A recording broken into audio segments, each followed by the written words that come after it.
ಒಮ್ಮೆ ಮಳೆಯ ಹನಿಗಳು ನದಿಯನ್ನು ಕೇಳಿದವು. ನೀನು ಯಾಕೆ ಶಾಂತ? ಅದಕ್ಕೆ ನದಿ ಹೇಳಿತು, ನನ್ನೊಳಗೆ ಪ್ರೀತಿ ಹರಿಯುತ್ತಿದೆ, ಅದಕ್ಕೆ ನಾನು ತಣ್ಣಗಾಗಿದ್ದೇನೆ.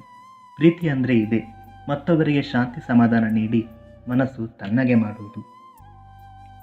ಸೋಷಿಯಲ್ ಮೀಡಿಯಾದಲ್ಲಿ ಎಷ್ಟೋ ಬರವಣಿಗೆಗಳು ಬರುತ್ತದೆ. ಮೈಮುಟ್ಟುವುದು ಪ್ರೀತಿಯಲ್ಲ, ಮುಟ್ಟದೇ ಇರುವುದು ಪ್ರೀತಿ ಎಂದು. ಅವರ ಬರವಣಿಗೆಯನ್ನು ದೋಷಿಸುತ್ತಿಲ್ಲ, ಆದರೆ ನಾವು ಅವನು ಅಥವಾ ಅವಳ ಮೈಮುಟ್ಟುವುದು ಅಥವಾ ಮುಟ್ಟದೇ ಇರುವುದರ ಮೇಲೆ ಪ್ರೀತಿಯಲ್ಲ.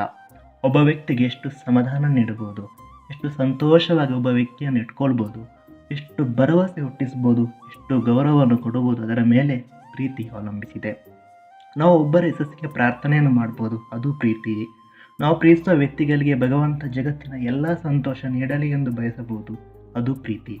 ಒಳ್ಳೆಯ ಮನಸ್ಸಿಂದ ಮಾಡುವ ಸ್ಪರ್ಶದಲ್ಲೂ ಪ್ರೀತಿ ಇದೆ, ಹೃದಯದಿಂದ ಮಾಡುವ ಪೊಗೆಯಲ್ಲೂ ಪ್ರೀತಿ ಇದೆ, ತಾಯಿಯ ಕೈತುತ್ತಲೂ ಪ್ರೀತಿ ಇದೆ, ಎತ್ತಿ ಮುದ್ದಾಡಿದ ಅಪ್ಪನ ಕೈಯಲ್ಲೂ ಪ್ರೀತಿ ಇದೆ.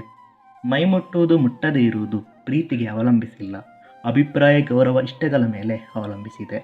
ಹಳೆಯ ಕಾಲದ ಅನೇಕ ರಾಜರಾಣಿಯರ ನಡುವೆ ಹೆಚ್ಚು ಸಮಯ ಸ್ಪರ್ಶವೂ ಭೇಟಿಯೂ ಆಗದೆ ವರ್ಷಗಳೇ ಹೋಗುತ್ತಿದ್ದವು. ಕಾರಣ ಪ್ರೀತಿ ಅಂತ ಅರ್ಥ ಅಲ್ಲ, ಅದು ಯುದ್ಧ, ದೂರ, ಕರ್ತವ್ಯವೇ ಕಾರಣವಾಗಿತ್ತು. ನಿಜವಾಗಿ ಪ್ರೀತಿಸುವವರು ನಮ್ಮನ್ನು ಮುಟ್ಟಿಯೂ ಪ್ರೀತಿಸಬಹುದು ಅಥವಾ ಮುಟ್ಟದೆ ದೂರವಾಗಿಯೂ ಪ್ರೀತಿಸಬಹುದು.